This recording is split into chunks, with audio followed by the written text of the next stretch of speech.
Hi guys, welcome to the test episode of Behind the Pine podcast. I am Chris Demo and we are filming here at Murphy's Law Irish Pub in Rochester, New York. I have two friends and co-workers with me here today. We got PJ and Leeza. We're excited to talk about Hey. Excited to talk about a couple of things today here, just about what life is like behind the pine. So I'll have these guys introduce themselves. PJ, tell me about yourself. How long have you been here? How long have you been in the business? And what do you do? So I'm a bartender for Murphy's Law, Magpie, and those companies. I've been working here for about 4.5 years now, I'd say. Something like that, yeah. So I'm also a manager of a country club. Thank you. And Leeza, tell us about yourself. How long have you been bartending and where do you work? All right. So I actually started off not in the Johnny D bars. I started off at Mulconnery's in Fairport when I was 22. 27 now. I'm not old. Thank you. But, so I started here back in December, and I work basically Dead Red Pecker, Murphy's, and Magpie. I love it. All right, cool, guys. So what we're going to be talking about here is just life as a bartender, the kind of things we see from our side of the bar, looking at the drunk assholes on the other side of the bar. And we can tell you firsthand that there's definitely no shortage of things that come up during any shift, any week, anything. So we can kind of start out with, like, a lot of people, I think, feel bartenders have, like, it's not a real job, all these other things, and it's a lot more stressful and demanding than people think. So I would say, I don't know, run me through a day in the life of a bartender. I mean, every day, you're responsible for the health of these people, essentially. You're responsible for making sure that they're safe. Just being a bartender, you're not just a bartender, you're also a counselor. Yes, that's very true. People come to the bar upset, mad, angry, depressed. It's like you've got to play a role of like a counselor and a bartender every day. Their support system, for sure. And it's all while you're selling them alcohol, which is like a scary Combination. And I'm like, you know what? You're sad. Here, let's do a shot. Let me sure you're safe, but here's another drink. So Leeza, what is Don't drive after. What do you think? What's your overall thought of this industry and your role in it? People think it's easy, and I think that's hilarious because as much as we make it look easy, and I know we all love to be here. I know I work a full-time job at a hospital. I bartend because I love it. I'm here because I love what I do. And like every day, it's like you're fucking constantly working, you're constantly moving, you're constantly helping your coworkers. It's just, people don't see the behind the scenes of it, and that's crazy to me. No, I agree. There's a lot of things that people don't really realize. For instance, you got other jobs, you work at multiple places. Yep. People do bartend or do something in this industry 7 days a week. Oh, 100%. And it's fucking tough because you got other things going on in your life, and then you got to come in, check it at the door, and then deal with a bunch of drunk people. You could be having the worst day of your life. I remember one time when I was bartending, I literally was having such a shit day, like personally. But I went into my job, you smile, you do for everyone else. And I had one customer look at me and she was like, "You look like you're having the best day ever." And I looked at her and I was like, in the best way possible, I was like, I'm going to be honest. I'm like, I'm having the worst day, but the fact that you said that affirms me that I'm like, I'm here for you. I'm like, I want to make your day better. Yep. Like, just because I have my own shit. But people don't realize that behind the scenes. And most of the stories are going to be, that we're us and multiple other guests are going to talk about are going to sound like shitty horror stories, and most of them are. But there are a lot of positive things that come from the bar industry that I don't think a lot of people really understand. But like you said, it's tough to do. It's tough to manage. You got to manage people. You got to manage alcohol. You got to manage your own temperament. But the things that there's no escaping when you're back there. Yeah, the things that you do on the side that people don't see. Like when I was working at a dive bar, there's one regular that was passed out in his own vomit. And he literally, I had one of my waitresses watch him. I was ordering him an Uber, and he ended up leaving the building, running down the street, climbing a fence. I was the one that chased after him, of course. Yeah, of course. Ripped him off by his earlobe, and I was like, hey, like I ordered you an Uber. I just want you to get home safe. But like people don't see that. At the end of the day, you just want everyone to be safe. You want everyone to have fun. Right. But ultimately, be safe. Well, there is a misconception that you get people that walk in and they just think that this is a free-for-all. This is a playground for adults. Right. They can do and say whatever they want.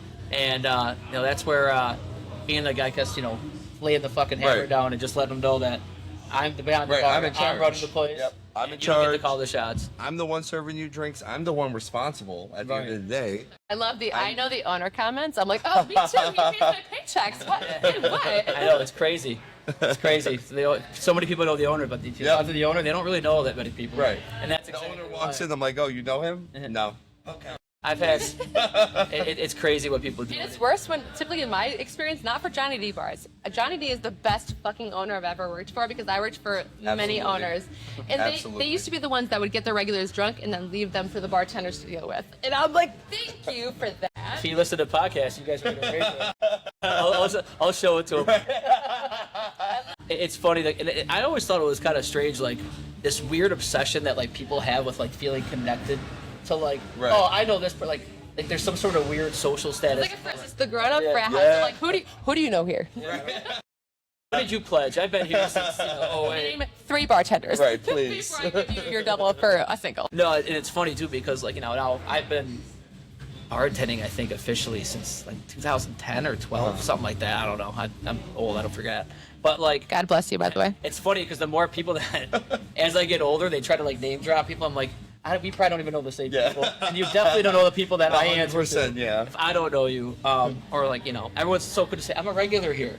You gotta get name drop to me. I'm like, are we sure? I'm like, listen, if you gotta ask for something, then you don't deserve it. That should be a cardinal rule. If you have to ask for a discount, ask for a free drink, you have not done anything to deserve it. People that get hooked up and taken care of. The people that are friends with the owners don't ask for shit. No. Absolutely. No, if you got, if you take care of your bartenders, we'll take care of you. Absolutely. It's a pretty. It should be a pretty common. It's a standard rule. Why do you think we're here? Like, I know for me, I work a full-time job. I am there for the benefits. I'm here because I love what I do here. Yeah. That's the point. Like, you don't bartend. I feel like I always make the joke. I'm like, people in the serving industry hate people, but at the same time, we're the best people with people. Yeah. You're here because you want to. It's just all experience. Like, you don't do this for. I mean, you've got to be a people's person to want to bartend. Right. You got to be there to want to be part of this hospitality industry. That's You've got to like people in order to bartend. Right. And the thing is, people like, you gotta manage them, and you gotta you have fun, and you're kind of steering the ship back there. They don't even realize that. Yeah, exactly. And there's it's cool though because you see it over the years, all the trends that happen, everything else. Yep. And the one good thing is that computers, cell phones, social media, all that stuff. No, it could replace the bar. No, the bars are always there. Oh, well, yeah. Take the good with the bad. Everyone's always looking for a good drink. Everyone's looking for a good bartender, someone who's friendly, social, wants to talk with you, shoot the shit, or if you want to cry to the bartender or something, That happens. I've had many people come cry to me before, and I'm like, oh, we could drink about it. Exactly. Yes. Drink with the people. Get drunk with the people. But yeah, so over the years that you guys have been in the industry, is there any crazy difference in trends you've seen over the years? Things that people are getting better at or worse at? Well, people are way more needy than ever since COVID. Oh yeah. After COVID, people have been more demanding. I want this. I want that. It's more snaps. I'm like, yo, if you snap at me one more time, I'm gonna snap your neck. It's funny. People just are more. I don't want to say entitled. I didn't want to say entitled. It's not a derogatory way to say it, but it's just it's a matter of fact of a noun of how to describe it. That's a great way to describe it. People just want what they want. They know what they want, and they want it now. Yeah. And I'm like, I don't know, at home, if that's how you were barking at your wife. Or gonna bark at me like surroundings, that. to your surroundings. People so got that's too why you come here. Yeah, and it could be barking at their wife, or a lot of cases it could be how they bark at their mom. That's probably. But yeah, I think I noticed that too. And ever since COVID, it has been bad. People exploded back out, and they think they're the only person at the bar. Yes. Or if they get your attack, No. I just want no. But tell me it's crazy because right after COVID, they were grateful for a month where they're like, thank you for being back at your job. There's one sweet spot of everyone was grateful that you were back working, and they're back to what I was doing. Experienced people knew that was not going to last long. But I'm I was grateful for it for a minute. I'm like, they took me so well. They're like, thank you for your service. And I'm like, for my service? The thing I can say is, though, after COVID, I found that tips went up. Yes, that is true. Tips have gone up. People have been tipping way better post-COVID than pre-COVID. Yeah, I think so too. I think that a part of that might also be that drink prices have gone up, so their tabs are higher. But yeah. do get the good customers that when math works in your favor, friends. But I guess in the end, all your other bills are more. Listen, I'm not gonna shoot down the optimism. Yeah. Right. I mean, the price of everything has gone up today. People will still come out and get drunk and pay. Yeah, absolutely. Well, we got to make a living too. I mean, our drinks are fairly priced. Yeah. Especially being on, let's say, East Ave and Park Ave. Right. Like, we have some decent prices for our drinks. You ever see the person that you like, you know, is trying to act like a big baller in front of people? Like that guy's he's gonna upset Oh, him like, about his tab. yeah, and I'm like, either that or when they come up, I'm like, yeah, your card's gonna decline. Story of the millionaire that tipped me $6. I'll tell it. Oh yeah, go ahead. All This right. just You happened have to stay yesterday. tuned though, not this episode. That's too early. It's too early. Okay, yeah, we'll talk about that. We'll get into deeper I fun. want you to stay tuned for something. Yes, the crazy shit, the crazy stories you hear. And another thing is, it's like it's tough because sometimes you want to like somebody, and then they start talking, you're like, so full of Yeah, shit. yeah, I'm like, you're telling me a bunch of lies. I got all this money. I About got all this. yourself. Okay, all right. Tell me how much money you have. Yeah. We'll see what and, I have. I'll show you how broke I am. Like the fact that you keep talking, like where do you whip this out of? It's like, I'm impressed. I'm like, keep going. People that try to flash money at a bar usually have the least amount of money. Oh, 100%. I'm like, yep. Because like you said, You'll be owing money at the end of the night. those are the ones that like they'll leave the people they were with and buy all the drinks for to Oh, sign their tab in the 100%. corner and leave the receipt down. So that's a big zero. That's a big zero. They're big baller to their friends. Yeah, 100%. Right. Yeah. So I guess we should talk about. You got a pimp story? I mean, is there any other crazy stories that you want to talk about? Like one that really stands out in your head. That's not incriminating to anybody or any place involved.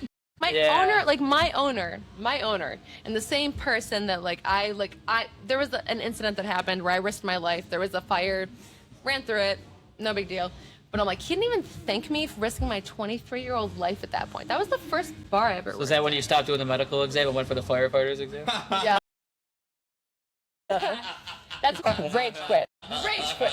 No, it's no. There's always funny things you see. I see a lot of shit that I'm like, I know that person shouldn't be here with this Yeah. person. But we're like, you got to be careful. Like, you see someone come up with a different person the second time, and you can't be like, hey, like, oh, another gin and tonic, and they're like, you been here before? Yeah.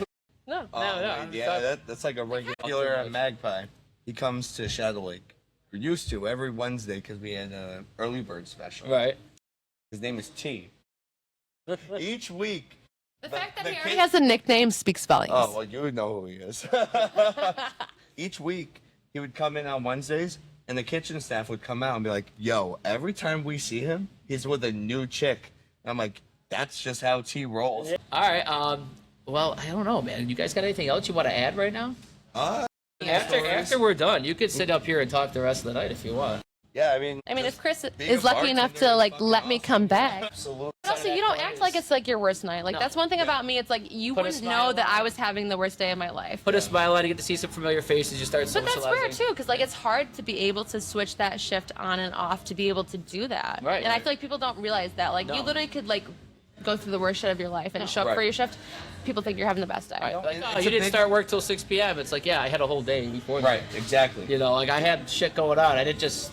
Don't get me wrong. There had been Right. days where I went out the night before and slept till 5 p.m. You know, But you're there for the people. That's Yeah. it's the point. And that's the thing. It's a big socialization thing. And we being love able it. to It's meet our people, socialization. network with people. Like, there's so many people I've met through bartending that I'm like able to do like different connections with. It's amazing. I've met business relationships through there. We've had people Yeah. get married. I've had proposals. Yes, that's and, the thing, and mar- relationships. a lot of people that I know in my life that are now married with kids There's and everything. even They met at friendships. bars. Like I like to think that I'm Yep. friends with every single person that I work with, and it takes time to build that. But like, it's a community. It is. How many It times? is. Like I've been, Magpie. We've been open since '08, and Yeah. I have people that moved away, did other things, and when they come back into town 15 years later, like, yeah, we always stop by Magpie. Yeah.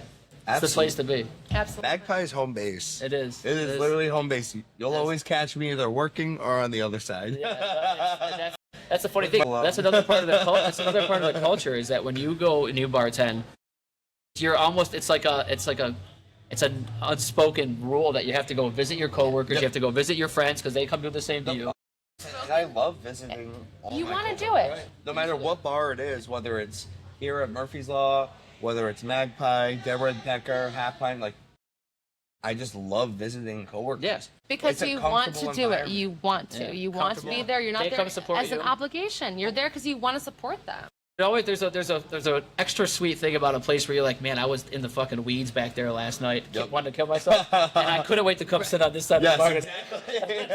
And then Take you know what? this Every drink time, and chug it. yeah, as soon as you get comfortable, like, employee discount? No. No. yeah, employee discount. Only went up That's $1 this year. Not keeping track with inflation. Yes, I was gonna say when that dollar went up, I was like, oh, inflation hit Magpie, but it's still cheap. It's still a good discount. Please, that's a good discount. No, We love Johnny D for it. No, it's a good culture. It's a lot of fun. You meet a lot of crazy and cool people, and there's never a shortage of stories to tell. No. And but I do appreciate you guys coming on today. And absolutely. we're Always a gonna pleasure. we're gonna try to get this all chopped up and see what you guys all look like on camera. I know it's the first time. It's a little If you strange. subscribe, I'll share the pimp story. Yes, no, we're gonna. There's never gonna be a shortage of stories. Leeza just happened to have a doozy that happened yesterday. So, all right, well, guys, this is us signing off from Behind the Pie podcast. Leeza, PJ, thank you guys for being here today. Hey. And we'll see you guys next you. time. Peace.